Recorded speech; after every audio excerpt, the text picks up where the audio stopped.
Have you ever wondered what makes Cajun seasoning so distinctive?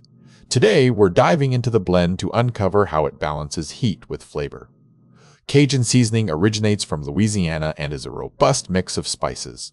It includes paprika, garlic powder, onion powder, cayenne pepper, black pepper, oregano, and thyme. The primary source of heat in Cajun seasoning is cayenne pepper. However, it's not the only ingredient that adds flavor. Earthy paprika and aromatic herbs like oregano play crucial roles. While cayenne pepper provides a spicy kick, most Cajun seasoning blends balance this with milder flavors from ingredients such as garlic and onion powders to create an overall well-rounded taste.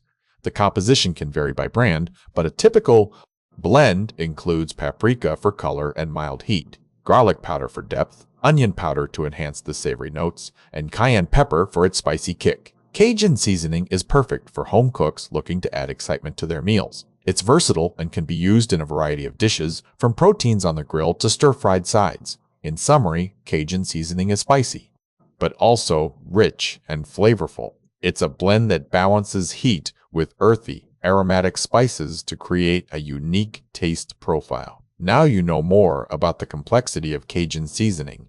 What Cajun dish are you excited to try? Let me know in the comments.